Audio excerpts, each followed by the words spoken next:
नवीन चौधरी। ये कहाँ के रहने वाले हैं? ओमवीर हॉस्पिटल बस्ती। पिछले दिन कुछ जो है मामला हो गया था जी, उसको लेके आप क्या करना चाहेंगे? उसको लेकर मरीज जो है बहुत ही गंभीर अवस्था में हॉस्पिटल में लाया गया, जिसमें कि इनके दाहिने कूल्हे में 2-3 दिन पहले कोई इंजेक्शन लगा था। उसके लिए भी हमारे कोई डॉक्टर के कलीग हैं, उनके यहाँ ये स्टाफ थे, काम करते थे। इसका मतलब वो पहले से कहीं और जगह दवा करा रहा था? बिल्कुल बिल्कुल, हाँ। कोई दिक्कत थी और उसमें इंजेक्शन लगा था, जिसके कारण से दाहिने कूल्हे में पूरा हेमाटोमा बन गया था, बड़ा, बाएं की अपेक्षा 3 गुना मोटा, जिसके कारण जो है कि मसल कंपार्टमेंट सिंड्रोम डेवलप हो गया थाई में, जो कि कमर में फैल रहा था, नीचे फैल कर रहा था, जिसके कारण पैर काला पड़ रहा था, जिसकी वजह से पैर काटने की नौबत आ गई। हमने उसको उसकी गंभीरता को समझा। मरीज को चूँकि हार्ट रिप्लेसमेंट, वॉल्व रिप्लेसमेंट हो चुका था 2 साल पहले, खून पतले करने की दवाइयाँ चल रही थी। ये कैसे पता चला आपको? मेरी हिस्ट्री से मैंने सब पूछा कि क्या दवाई चलता है क्या नहीं, सब प्रॉपर हिस्ट्री, एग्जामिनेशन सब किया। उससे पता चला तो 5 हीमोग्लोबिन पे था, 5.5। उस पर हमें चूँकि बहुत बड़ा प्रोसीजर नहीं करना था, ब्लड चढ़ाने के और भी दिक्कतें हैं उसमें। ब्लड आप यहाँ आने के बाद कुछ उसकी जाँचें भी आपने कराया? जी बिल्कुल, जाँचें कराई, नॉर्मल रूटीन चेकअप, CBC कराया, जिसमें 5.5 हीमोग्लोबिन है, काउंट रेस्ट है और प्लेटलेट है और ECG। जाँचें में क्या सब नॉर्मल था? नहीं, हीमोग्लोबिन कम था, 5.5 और TLC काउंट बढ़ा हुआ था, इन्फेक्शन था बहुत। तो ये प्लान तो आपने मरीज के परिजनों से ये बात कहा था? जी हाँ, बिल्कुल बताया।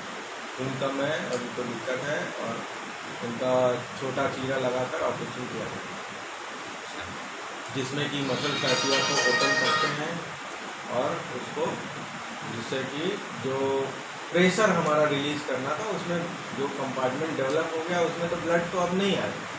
सिंपली क्या होता है, जब स्किन है, सबक्यूटेनियस टिश्यू है, फैसिया टेम्पर, फैसिया स्कार्पा, उसके नीचे मसल आता है, जिसको हम लोग मांस बोलते हैं, मांसपेशी।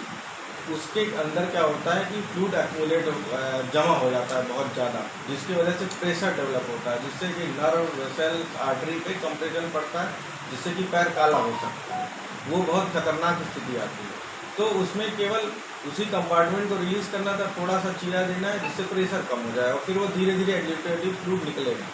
जिस तरीके से वीडियो में बताया गया कि उन्होंने ऑपरेशन करने के बाद पट्टी नहीं किया, ब्लीडिंग होती रही, तो कहीं भी एब्सेस है या हेमाटोमा है, चीरा लगाया जाएगा, उसमें पट्टी की जाएगी और कोई उसको टाँका नहीं लगाया जाता है और उसमें रास्ता बनाया जाता है, जिससे कि गंदा खून, गंदा मवाद उसके रास्ते बाहर निकलता रहे। ठीक है, वही जो प्रोसीजर है वही किया गया। किसी भी एब्सेस या फोड़े फुंसी गाँव में कभी भी दूरबीन से कोई सर्जरी नहीं की जाती है। हाथ पैर में कहीं भी होगा चीरा ही लगाया जाएगा। इस तरह की जो भी बातें बताई गई मेरे लिए, वो सब बेबुनियाद और बिल्कुल गलत है और वो मैं उनके लिए गहरी संवेदना व्यक्त करता हूँ। मतलब आपको ये एक फंसाने की साजिश रची जा रही है? अब मैं परिवार के प्रति तो जो लड़का है उसको जहाँ तक मैं जानता हूँ वो इतना संवेदनशील है, किसके बहकावे में आके ऐसा कर रहा है। वो बहुत ही अच्छा लड़का था, मुझसे आया, रिक्वेस्ट वो तो किया। कह रहा था कि कुछ आप ऑनलाइन इलाज भी करते हैं? बिल्कुल नहीं, ऐसा ऑनलाइन इलाज का वो ये कह रहा है कि व्हाट्सएप के माध्यम से जी ऑनलाइन उसने किसी को बताया।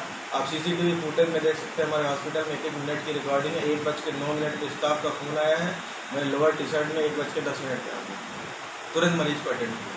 24 घंटे इस अस्पताल में रहता हूँ, घर है मेरा। मरीज को कोई दिक्कत होती है, आज से नहीं पिछले 8 साल से रिस्की केसेज ऑपरेट करता हूँ, गन शॉट, स्टैब इंजरी, सारी सर्जरी करता हूँ। मुझसे ज़्यादा टेंशन कौन लेता है? इसका मतलब उसके द्वारा जो लगाया गया है सब बेबुनियाद है? जी बेबुनियाद है। अब ठीक है, मरीज मरता है तो दिक्कत होती है, किसी का भी पिता मरेगा या किसी को कोई बोलेगा तो कहेगा, तो नॉर्मल सी बात है, मैं उसको महसूस करता हूँ। ऐसा नहीं कहता हूँ, अब उसको अभी हमसे तो बात किया नहीं, मैं भी बात नहीं कर पाया, ऐसी घटना हुई। अब आज अचानक से बिना बात किए जाके मीडिया में ये सब बयान दे रहे हैं, जी। तो ये गलत है। आप उसके परिजनों को क्या संदेश देना चाहेंगे? मैं उनके परिजनों को यही संदेश देना चाहूँगा कि मैं एक डॉक्टर हूँ, मरीज के लिए हर मरीज मेरे लिए एक बहुत अहमियत रखता है, चाहे वो गंभीर परिस्थिति में आए चाहे अच्छी परिस्थिति में आए। आज मैं इतने सालों से क्रिटिकल केसेस में सर्जरी कर रहा हूँ, जिसमें बहुत सारे मरीजों को मैंने ठीक भी किया है, बहुत सारे मरीज ठीक भी हुए हैं, जिनके लिए मेरा बहुत लोग आज भी याद करते हैं, नाम लेते हैं, लेकिन उसके साथ जो हुआ वो एक दुर्घटना समझ लीजिए। चलिए, मेरे अच्छे प्रयासों के बाद भी ऐसा हो गया, मेरे उसके लिए बहुत अच्छा सोचा गया, पर एक दुर्घटना थी, हो गया, उसके लिए मैं क्या कर सकता हूँ। चलिए, बहुत अच्छा बोले।